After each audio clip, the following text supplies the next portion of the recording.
خالد کے گھوڑے نے پانی کی مشک پر اپنے آپ ہی رخ بدل لیا تھا۔ خالد نے ادھر ادھر دیکھا، اسے گول دائرے میں کھجوروں کے درخت اور صحرا کے جھاڑی نما درخت نظر آئے۔ گھوڑا ادھر ہی جا رہا تھا۔ نخلستان میں داخل ہو کر خالد گھوڑے سے کود گیا۔ امامہ اتار کر وہ پانی کے کنارے دو زانوں ہو گیا۔ اس نے پانی چلو بھر بھر کر اپنے سر پر ڈالا اور 2-4 چھینٹے منہ پر پھینکے۔ اس کا گھوڑا پانی پی رہا تھا۔ خالد نے اس چشمے سے پانی پیا جو صرف انسانوں کے استعمال کے لیے تھا۔ یہ ایک چھوٹا سا جنگل تھا۔ خالد نے گھوڑے کی زین اتاری اور زین کے ساتھ بندی ہوئی چھوٹی سی ایک دری کھول کر جھاڑی نما درختوں کے جھنڈ تلے بچھائی اور لیٹ گیا۔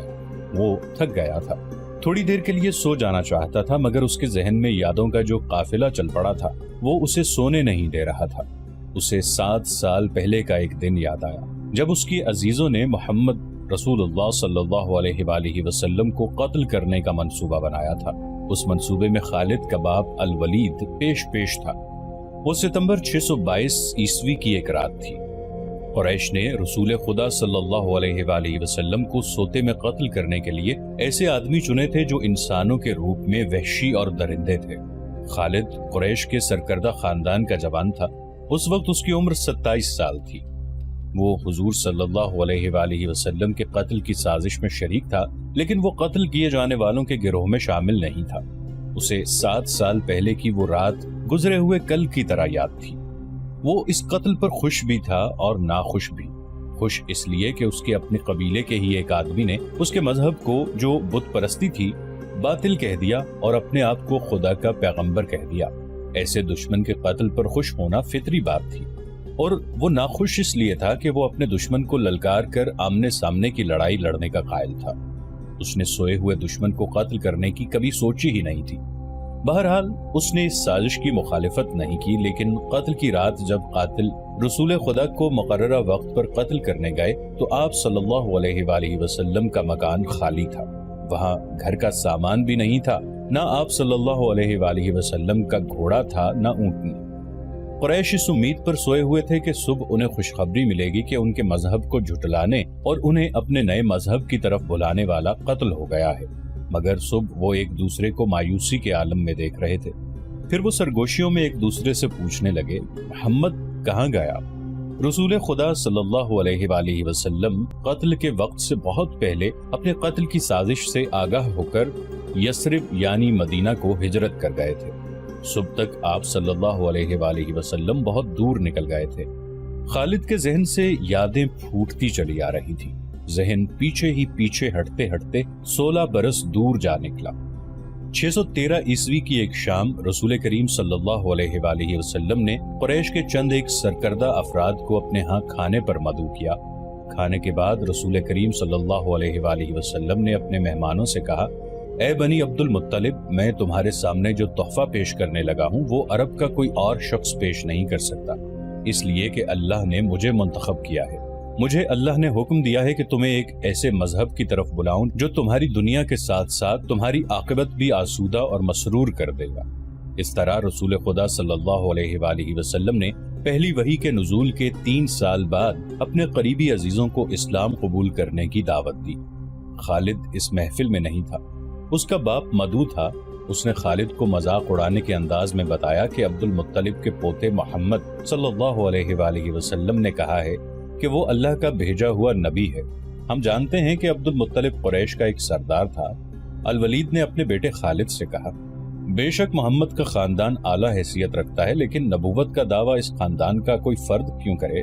اللہ کی قسم اور حبل اور عزا کی، میرے خاندان کا رتبہ کسی سے کم نہیں۔ کیا نبوت کا دعویٰ کر کے کوئی ہم سے اونچا ہو سکتا ہے؟ آپ نے اسے کیا کہا ہے؟ خالد نے پوچھا۔ پہلے تو ہم چپ ہو گئے، پھر ہم سب ہنس پڑے، الولید نے کہا۔ لیکن محمد کے چچا زاد بھائی علی نے محمد کی نبوت کو قبول کر لیا ہے۔ خالد اپنے باپ کی طنزیہ ہنسی کو بھولا نہیں تھا۔ خالد کو 629 عیسوی کے ایک روز مکہ اور مدینہ کے راستے میں ایک نخلستان میں لیٹے ہوئے وہ وقت یاد آ رہا تھا۔ رسول اللہ صلی اللہ علیہ وآلہ وسلم جن کی نبوت کو قریش کے سردار قبول نہیں کر رہے تھے، اس نبوت کو لوگ قبول کرتے چلے جا رہے تھے۔ ان میں اکثریت نوجوانوں کی تھی۔ بعض مفلس لوگوں نے بھی اسلام قبول کر لیا۔ اس سے نبی کریم صلی اللہ علیہ وآلہ وسلم کے حوصلے میں جان آ گئی اور آپ صلی اللہ علیہ وآلہ وسلم نے اسلام کی تبلیغ تیز کر دی۔ آپ صلی اللہ علیہ وآلہ وسلم بت پرستی کے خلاف تھے۔ مسلمان ان 360 بتوں کا مذاق اڑاتے تھے جو کعبے کے اندر اور باہر رکھے ہوئے تھے۔ طلوع اسلام سے پہلے عرب ایک خدا کو مانتے تھے اور پوجتے ان بتوں کو تھے، انہیں وہ دیویاں اور دیوتا کہا کرتے تھے اور انہیں اللہ کے بیٹے اور بیٹیاں مانتے تھے۔ وہ ہر بات میں اللہ کی قسم کھاتے تھے۔ قریش نے دیکھا کہ محمد صلی اللہ علیہ وآلہ وسلم کے جس دین کا انہوں نے مذاق اڑایا تھا وہ مقبول ہوتا جا رہا ہے، تو انہوں نے آپ صلی اللہ علیہ وآلہ وسلم کی تبلیغی سرگرمیوں کے خلاف محاذ بنا لیا اور مسلمانوں کا جینا حرام کر دیا۔ خالد کو یاد آ رہا تھا کہ اس نے اللہ کے رسول صلی اللہ علیہ وآلہ وسلم کو گلیوں اور بازاروں میں لوگوں کو اکٹھا کر کے انہیں اسلام قبول کرنے کی دعوت دیتے اور بتاتے دیکھا تھا کہ بت انہیں نہ فائدہ دے سکتے ہیں نہ نقصان۔ عبادت کے لائق صرف اللہ ہے جو وحدہ لا شریک ہے۔ رسول خدا صلی اللہ علیہ وآلہ وسلم کی مخالفت کے قائد قریش کے 4 سردار تھے۔ ایک تو خالد کا باپ الولید تھا، دوسرا نبی کریم صلی اللہ علیہ وآلہ وسلم کا اپنا چچا ابو لہب تھا، تیسرا ابو سفیان اور چوتھا ابو الحکم تھا جو خالد کا چچا زاد بھائی تھا۔ مسلمانوں پر سب سے زیادہ ظلم و تشدد اسی شخص نے کیا تھا۔ وہ جہالت کی حد تک کینہ پرور اور مسلم کش تھا، اسی لیے مسلمان اسے ابو جہل کہنے لگے تھے۔ یہ نام اتنا عام ہوا کہ لوگ جیسے اس کا اصل نام ہی بھول گئے ہوں۔ تاریخ نے بھی اس پستہ قد، بھینگے اور لوہے کی طرح مضبوط آدمی کو ابو جہل کے نام سے ہی یاد رکھا ہے۔ خالد کو یہ یادیں پریشان کرنے لگی، شاید شرمسار بھی۔ قریش کے لوگوں نے رسول خدا صلی اللہ علیہ وآلہ وسلم کے گھر میں کئی بار غلاظت پھینکی تھی۔ جہاں کوئی مسلمان اسلام کی تبلیغ کر رہا ہوتا وہاں قریش کے آدمی جا پہنچتے اور ہلڑ مچاتے تھے۔ بد اخلاق اور دھدکارے ہوئے آدمیوں کو رسول خدا صلی اللہ علیہ وآلہ وسلم کو پریشان کرتے رہنے کے کام پر لگا دیا گیا تھا۔ خالد کو یہ اطمینان ضرور تھا کہ اس کے باپ نے محمد صلی اللہ علیہ وآلہ وسلم کے خلاف ایسی کوئی گھٹیا حرکت نہیں کی تھی۔ وہ 2 مرتبہ قریش کے 3-4 سرداروں کو ساتھ لے کر رسول خدا صلی اللہ علیہ وآلہ وسلم کے چچا ابو طالب کے پاس یہ کہنے گیا تھا کہ وہ اپنے بھتیجے رسول خدا صلی اللہ علیہ وآلہ وسلم کو بتوں کی توہین اور نبوت کے دعوے سے روکے، ورنہ وہ کسی کے ہاتھوں قتل ہو جائے گا۔ ابو طالب نے ان لوگوں کو دونوں مرتبہ ٹال دیا تھا۔ خالد کو اپنے باپ کی بہت بڑی قربانی یاد آئی۔ عمارہ خالد کا بھائی تھا۔ وہ خاص طور پر خوبصورت نوجوان تھا۔ وہ ذہین تھا اور اس میں بانک پن تھا۔ خالد کے باپ الولید نے اپنے اتنے خوبصورت بیٹے عمارہ کو قریش کے 2 سرداروں کے حوالے کیا اور انہیں کہا کہ اسے محمد کے چچا ابو طالب کے پاس لے جاؤ اور اس سے کہو کہ میرا بیٹا رکھ لو اور اس کے بدلے محمد صلی اللہ علیہ وآلہ وسلم ہمیں دے دو۔ خالد اپنے باپ کے اس فیصلے پر کانپ اٹھا تھا، اور جب اس کا بھائی عمارہ دونوں سرداروں کے ساتھ چلا گیا تھا تو خالد تنہائی میں جا کر رویا تھا۔ ابو طالب، سرداروں نے عمارہ کو رسول کریم صلی اللہ علیہ وآلہ وسلم کے چچا کے آگے کر کے کہا، اسے تم جانتے ہو، یہ عمارہ بن الولید ہے۔ تم یہ بھی جانتے ہوگے کہ بنو ہاشم نے، جس کے تم سردار ہو، ابھی تک اس جیسا سجیلا اور عقل مند جوان پیدا نہیں کیا۔ یہ ہم ہمیشہ کے لیے تمہارے حوالے کرنے آئے ہیں۔ اسے اپنا بیٹا بنا کر رکھو گے تو یہ تمام عمر فرما بردار رہے گا، اور اگر اسے اپنا غلام بناؤ گے تو قسم ہے اللہ کی تم پر اپنی جان بھی قربان کر دے گا۔ مگر تم اسے میرے حوالے کیوں کر رہے ہو؟ ابو طالب نے پوچھا۔ کیا بنو مخزوم کی ماؤں نے اپنے بیٹوں کو نیلام کرنا شروع کر دیا ہے؟ کہو اس کی کتنی قیمت چاہتے ہو؟ اس کے عوض ہمیں اپنا بھتیجا محمد صلی اللہ علیہ وآلہ وسلم دے دو۔ قریش کے ایک سردار نے کہا، تمہارا یہ بھتیجا تمہاری رسوائی کا باعث بن گیا ہے۔ اس نے تمہارے آباء و اجداد کے مذہب کو رد کر کے نیا مذہب بنا لیا ہے۔ کیا تم دیکھ نہیں رہے کہ اس نے قبیلے میں آدمی کو آدمی کا دشمن بنا دیا ہے؟ تم میرے بھتیجے کو لے جا کر کیا کرو گے؟ قتل۔ قریش کے دوسرے سردار نے جواب دیا، ہم محمد صلی اللہ علیہ وآلہ وسلم کو قتل کریں گے۔ یہ بے انصافی نہیں ہوگی۔ تم دیکھ رہے ہو کہ ہم تمہارے بھتیجے کے بدلے تمہیں اپنا بیٹا دے رہے ہیں۔ یہ بہت بڑی بے انصافی ہوگی۔ ابو طالب نے کہا، تم میرے بھتیجے کو قتل کرو گے اور میں تمہارے بیٹے کو پالوں گا اور اس پر خرچ کروں گا اور اسے بہت اچھی زندگی دوں گا۔ تم میرے پاس کیسا انصاف لے کر آئے ہو؟ میں تمہیں عزت سے رخصت کرتا ہوں۔